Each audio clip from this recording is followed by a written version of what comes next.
I have waited, waited for the Lord, and he stooped toward me and heard my cry. And he put a new song into my mouth, a hymn to our God. Sacrifice or offering you wish not, but ears open to obedience you gave me.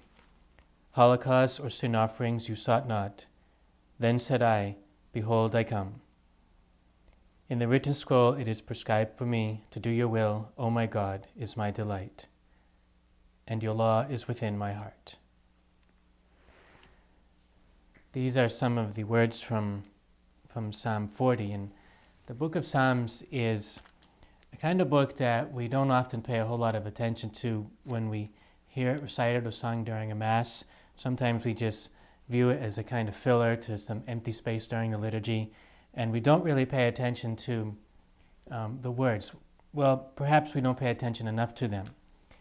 The words of the Psalms are really helpful because they go to a lot of experiences that we have. And I want to focus on some of the words in this psalm I just read to you, because I feel it can really help us in our own life's journey, in our own personal life situations. So one of the things we see in this psalm is the psalmist, whom we believe was King David. We believe he wrote most of the psalms, or maybe others wrote some of the psalms too. But it says here, I have waited for the Lord, and he stooped toward me, and he heard my cry. Now this notion of my cry, he heard my cry, the Lord heard my cry, means that the person who wrote the psalm was in a very difficult situation. They're in a situation that makes them filled with a kind of anguish. And what do?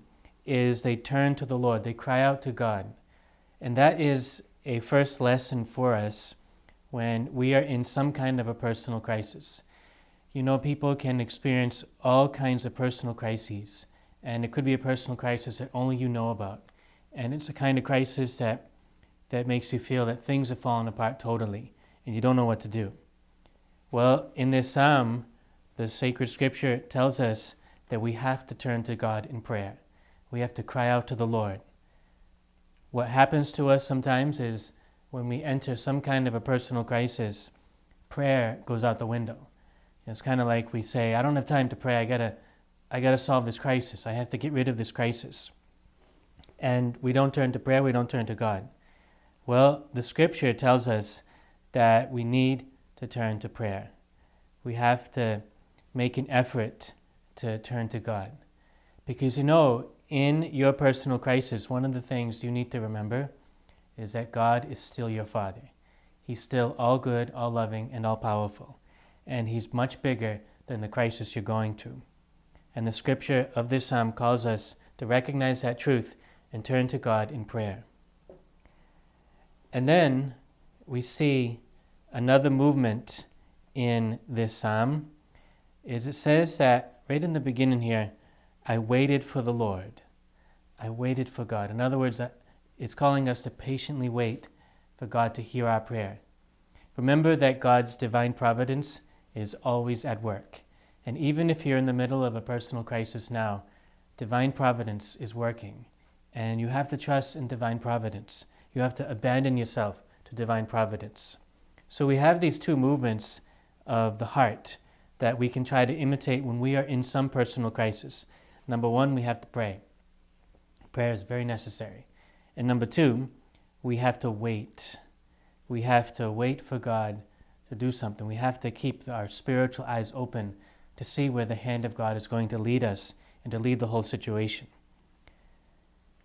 If we don't pray, if we don't look for divine providence and wait for God's will to be done, then what happens is we just fight.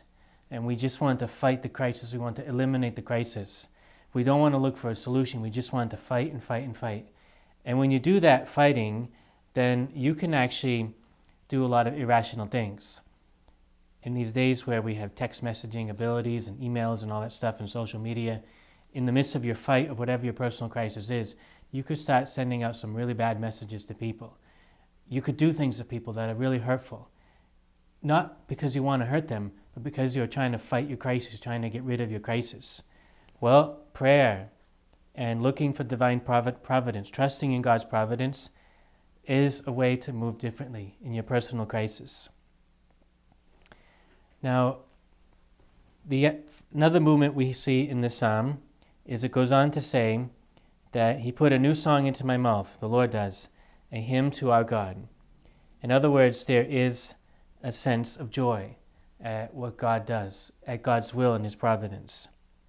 Then it goes on to say that to do your will, O my God, is my delight.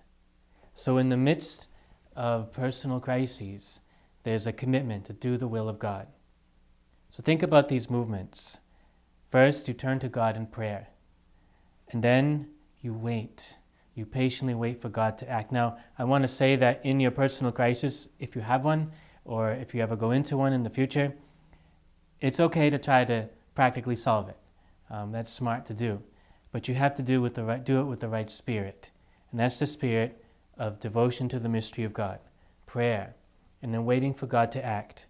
And then a renewal of your commitment to live by the will of God. That is to say, to live the 10 Commandments, to turn away from sin. Some people, they don't like this idea of turning away from sin.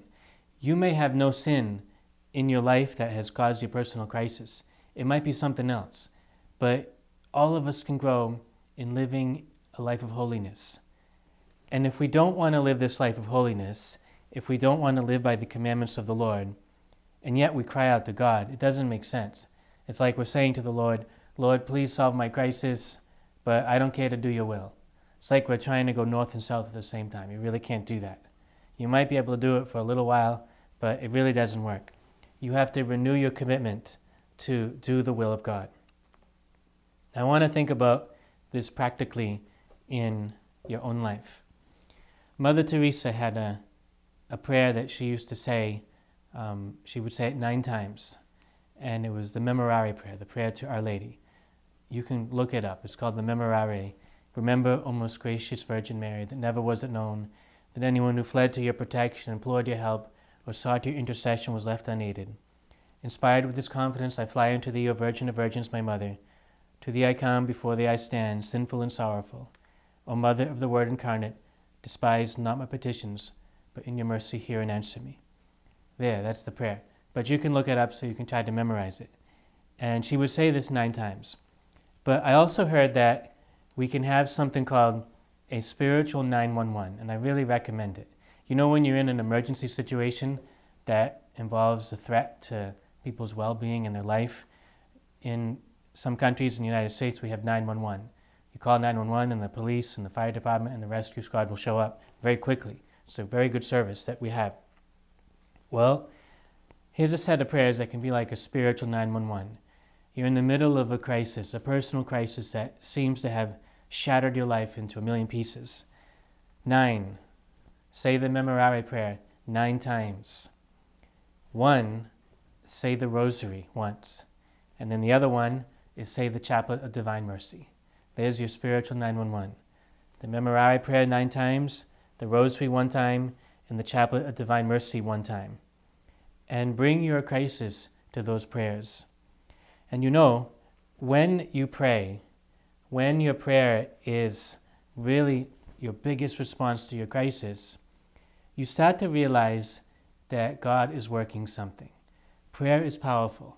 We don't really know how God is going to answer our prayers, but He will. He'll hear our prayers, and in His time, which is always the best time, and in His way, which is always the best, He will answer our prayers.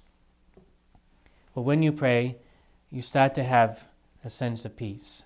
You realize that as you go through your crisis, you're not alone. And you're not just aimlessly being pushed around by your crisis. You're allowing yourself to be moved by God's gracious will, by the will of our Heavenly Father who loves us.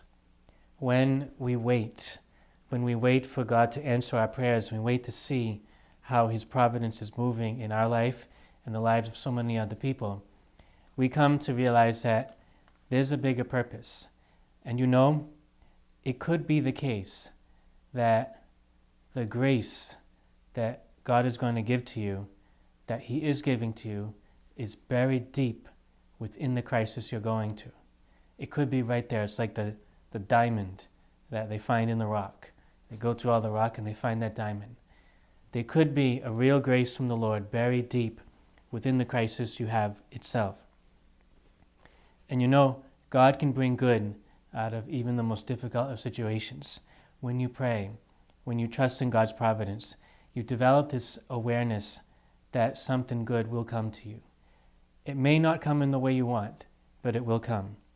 And that will give you a sense of peace, a sense that, you know what, as difficult as your personal crisis is, it's not that bad. Things will work out. You just have to commit yourself to live by God's grace and His will, and things will be well.